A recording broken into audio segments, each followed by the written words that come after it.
Creating thumbnails is an art, but you're not an artist. Does that mean you cannot create cool looking thumbnails? Well, you absolutely can.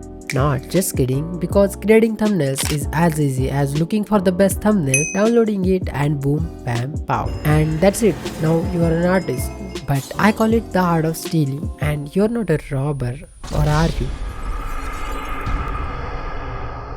Now let's say you spawned in the realm of content creation. Now you have to learn a lot of skills, one of which is creating thumbnails. Now you have two different paths. First, just learn Blender or any NPC mode just to get your desired character, then collect your other assets and learn some more tools to get your desired thumbnail. And second, just follow my 3-step recipe to get your desired character, background, and then just do some post-processing. Now starting with your character. To get your desired character, just head towards mcrig's website. This website is made by this YouTuber. Oh, that's me, I guess. Now, since you are new, this website is just based off the new NPC mode from Minecraft. Most of the controls are just same and you can use this website on any of your platform like Windows, Mac or Android. Now, coming back to the website, there are a lot of options, but don't get confused, I will just walk you through. Now, in the middle, there's a viewport. You can just use your mouse buttons to interact with the viewport, and in the left, there are a lot of options. You can click on add to add as much as character you want in your thumbnail. You can also delete them by expanding the characters panel. Next, to add your own skin, you can just type your Minecraft username or just upload it from your local computer. Now in the bottom there are a lot of toggles. You can use them to control your selected characters. You can change its visibility, scale or position according to your needs. Now coming to the right side, this is where you are going to spend most of the time modeling the character, because there are a lot of options and each options handle the specific part of body in X, Y or Z axis. Now in the next preset tab, you will find a lot of pre-built presets. You can use them on your secondary or supporting characters. Also you can save your presets and use them later. Now coming to the world section, this is one of the most important sections. Now you can change your lighting and surroundings by changing a lot of different settings here. Also there are pre-built lighting scenes. You can use them if you want to, or you can just create your own by just changing the main light and the ambient light. Now main light is just the sun and the ambient light is just controls the overall lighting of your world. There's also option to change the color of the lighting. Also there's a camera section and FX section. In the camera sections you can adjust your FOV or change the camera angles, and in the FX sections there are different settings you don't need to know about. You can just change the saturation or brightness if you want to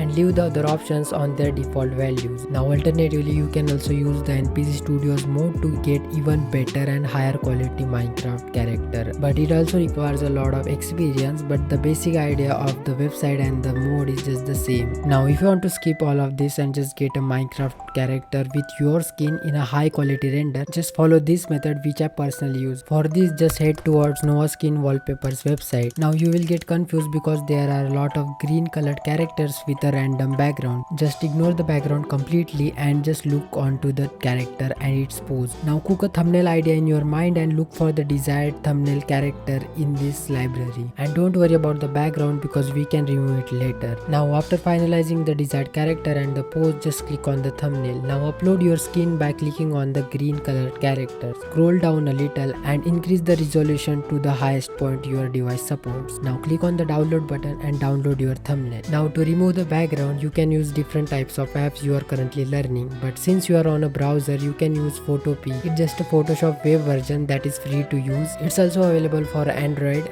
but I don't recommend it. You can just use other background removing apps available on the Play Store. Now before moving forward, creating this type of content takes up a lot of time, and since I'm a student, it also affects my academics. So make sure to hype up the video or click the like button to save your time. To remove the background in Photoshop, you just need to learn a simple tool called Quick Select. This tool is located in the left side of the Photoshop, commonly in the 4th place in the toolbar. Also the navigation in Photoshop is fairly simple and the shortcuts are listed here. Now to remove your background, just hover the Quick Selection tool on the character's outline until the character is correctly outlined. You can also press Alt to recorrect the outline. Now after outlining your character, just click on it, then right click and click on new layer as copy. Alternatively you can press Ctrl C and V to save your time. Now the character part is done, and let's talk about the backgrounds.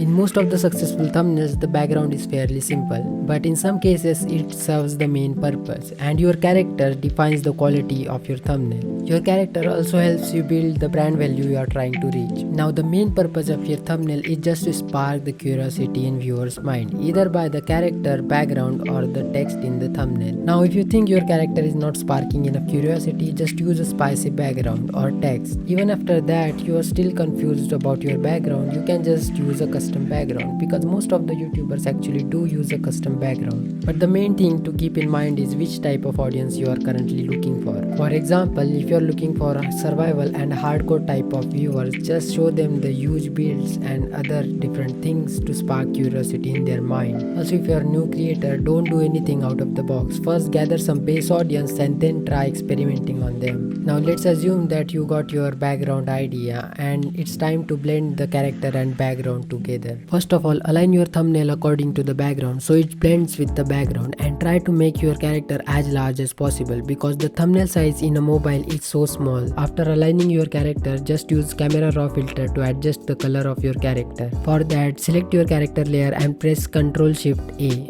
And the first thing you are gonna do in camera raw filter is adding some texture. It just adds up the texture and makes your character more high quality than it actually is. Next up, you can just adjust the saturation, contrast and exposure for the character. Find your own values because the values actually change according to the character, lighting and the render you are actually working on. Also, if your character looks a little dull or low quality, then just scroll down and adjust the sharpening effect. Or if you want to adjust some specific colors, you can just go to color mixing and select on all tab and change whatever color you want in whatever way you want. Also, if you are using the Nova Skin wallpapers render, then you don't have to change a lot of things because the characters are already high quality renders from Cinema 4D. After that, just apply the camera raw filter and let's move on to our next effect, which is layer style. Now to access the layer style panel, just click on your character and double click on it to open a new window. In this window, enable the bevel and emboss filter and then just change some settings. These settings are also different according to the scene.